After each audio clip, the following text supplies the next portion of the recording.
this morning with everything I had. She didn't give me no warning, and that's why I feel so bad. One is the loneliest number that you'll ever do. Two can be as bad as one. It's the loneliest number since the number one. One is the loneliest number that you'll ever do.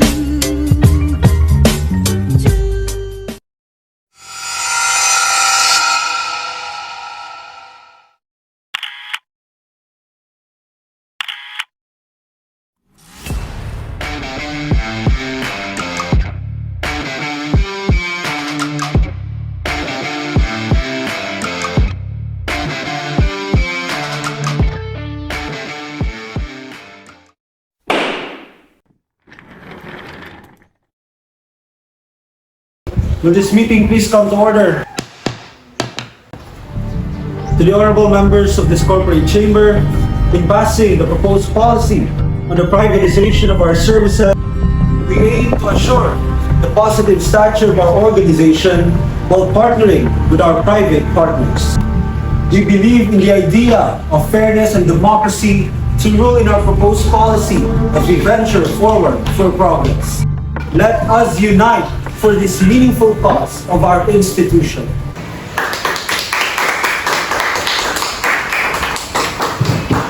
Mr. Chair, Mr. Cruz, you are recognized. I move for a 5-minute recess. I second the motion. A motion for a 5-minute recess has been duly moved and seconded. Are there any objections? The chair hears none. 5-minute recess.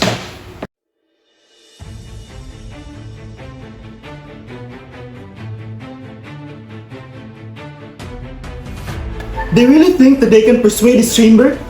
Obvious pa sa tanong obvious. They're so messed up. Just let them bask in their glory. Kumaturan ang normal meeting. And besides, we have our local means to put a stop to this. Let's just wait and see.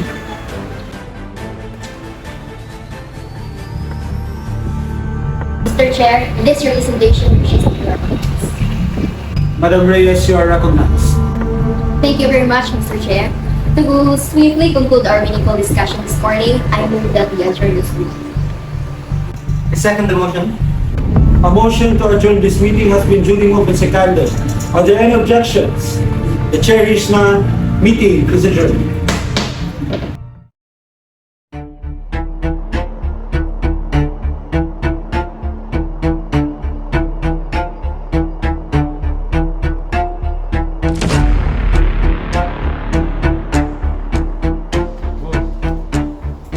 Hulga na ang punan. Your role is to strike fear. And I'll trust you with that. Listen, I'll handle the guns. Just make sure that the job and the money keeps flowing.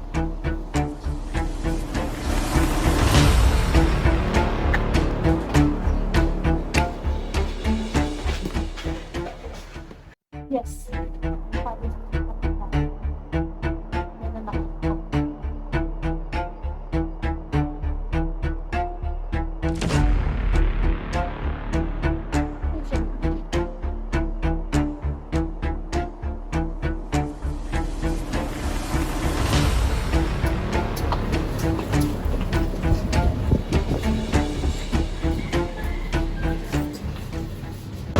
Alam mo na siguro kung bakit ka nandito. Dahil meron akong iuutos sa'yo. Dahil meron mga taong dapat patubahin dahil nakaka-irita sa aking plan. At alam kong hindi mo ako bibutiin, tama? That's not At nais ko lang malaman mo na ayoko merong nagkakamali sa plano na ito. Naintindihan? Malis ka na. Look, ang reason nga nang nag-opera pa mo is because na if wala mo yung protection from me, dugay na kayo nawala. So, let's just say, I'm your lucky charm. Sir, we'll do our part. Just continue the deal. You know what to do. Just give me Melissa's. and all as well. Secure ng project. As long as you follow our agreements, dili ka ta mabikilan. Nasa inyo ang ibig. But, remember my share. Okay, they are not getting away with this. Well, tanaw ka lang kung asa tama nilang mga buhay.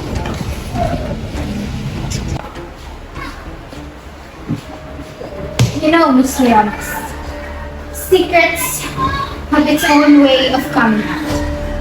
And after the things that we have done, or should I say, the nasty things that we have done, no one should know what are those secrets, or both of us will be compromised.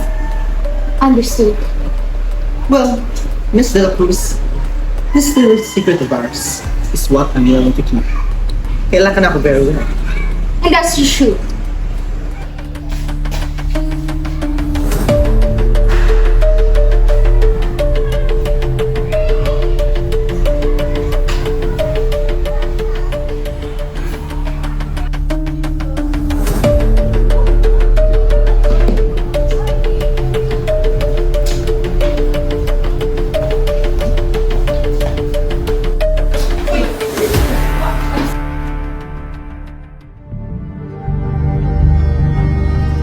Will this meeting please come to order?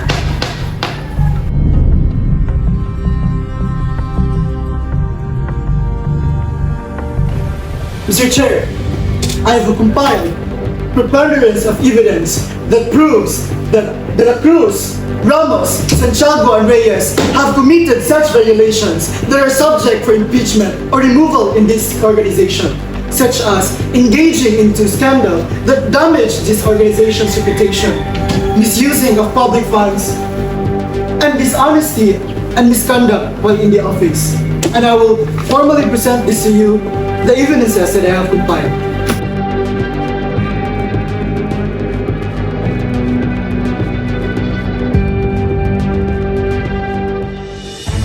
What are you saying, Mr. Ramos? You are damaging my reputation in this organization! That is very ridiculous! How dare you!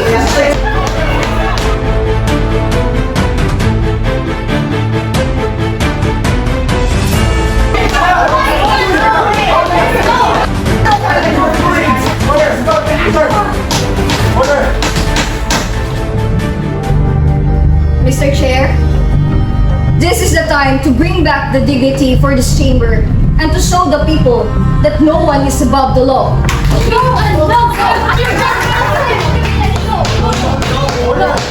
To restore order in this scandalous and heinous chamber, I move that Sara De La Cruz, Victor Ramos, Raul Santiago, and Diana Reyes, as a part of this board, be impeached from their positions. I second the motion. A motion to impeach Sara De La Cruz, Raul Santiago, Diana Reyes, and Victor Ramos as a part of this board has been duly moved and seconded. Are there any objections? Mr. Chair, I object! Very enough. On what grounds, Miss De La Cruz? Mr. Chair, we demand due process to the cause of such complaint. These so-called evidences they have are not sufficient enough to demand our impeachment to this chamber. Those who are in favor of the impeachment, please raise your right hand.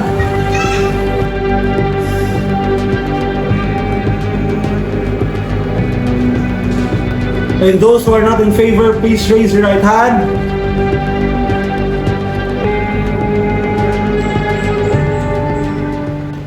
Mr. Chair, I move to adjourn this meeting immediately. Second the motion. A motion to adjourn this meeting has been duly moved and seconded. Are there any objections? The chair is none. Meeting is adjourned.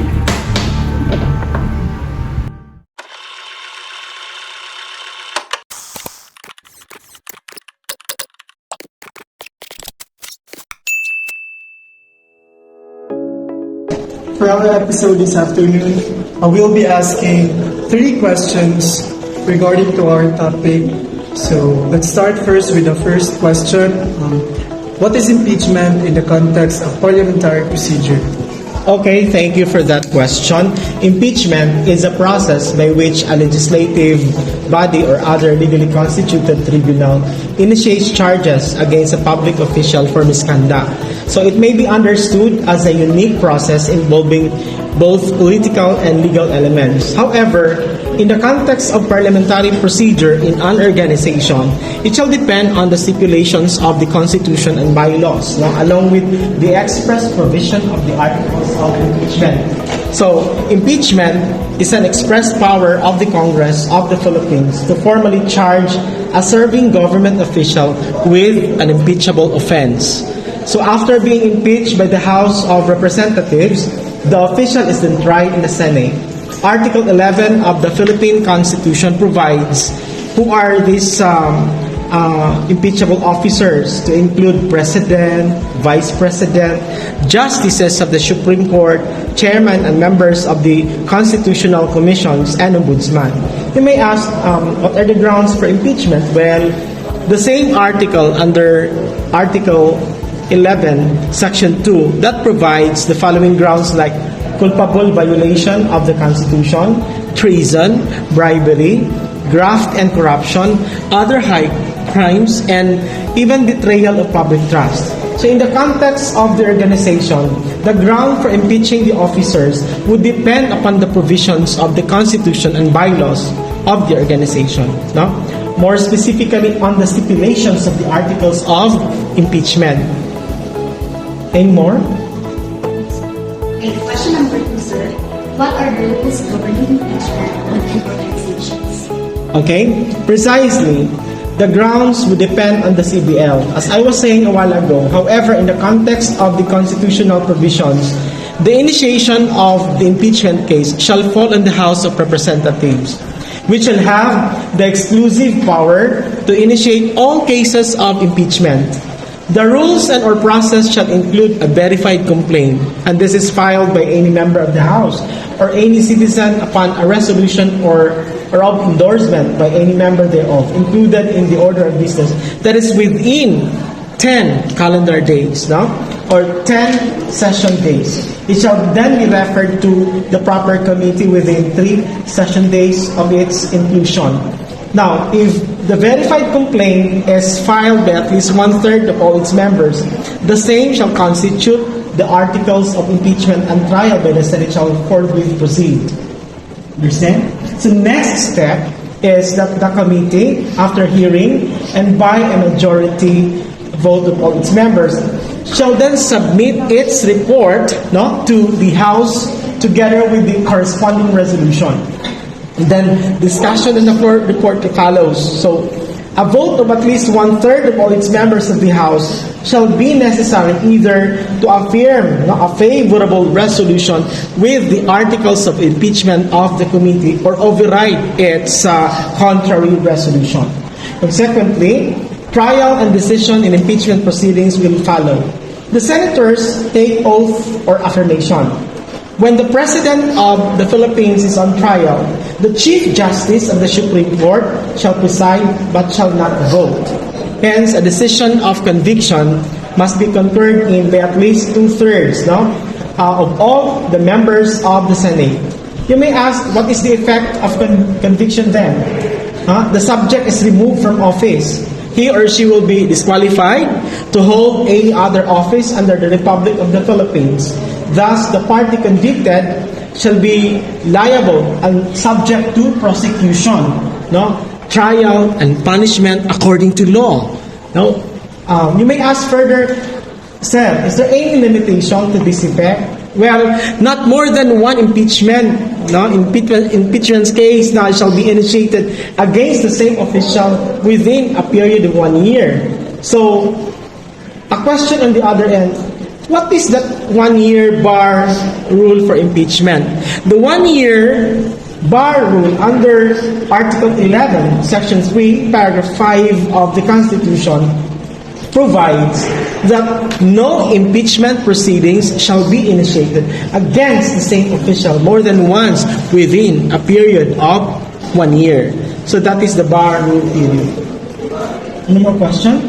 And lastly, sir, in regards still with impeachment, How does impeachment differ from removal of office? Okay, thank you for that question. In the Philippines, impeachment is the process to formally charge a government official with an offense, while removal of office is the act of ending one's or someone's term of office. So again, in impeachment, the House of Representatives formally charges a government official. The Senate tries the official. If convicted, the official is removed from office or censured. In removal of office, a public officer can be removed from office as provided by law. For example, a public officer who abandons their office before accepting resignation, he can be penalized. No? In the Philippines, public officials can be removed from office through impeachment or by law, depending on the office and the cause of removal. For instance, we have our local officials. They can be removed, no, from office for cause, permanent incapacity, death, or resignation. And they can have temporary vacancies due to leave of absence, travel, or suspension. These local officials can have permanent vacancies due to filing perhaps or filling a higher office, refusing to assume office, or failing to qualify. You may further ask, what are the considerations for the removal from office? Well, all other public officials, and employees can be removed from office as provided by law. The nature of a vacancy depends on the cause of the official's incapacity. A permanent vacancy occurs when an official is permanently incapacitated, and a temporary vacancy occurs when an official is temporarily incapacitated. No more? That would be all, sir. Thank you very much. Let's all give ourselves a round of applause.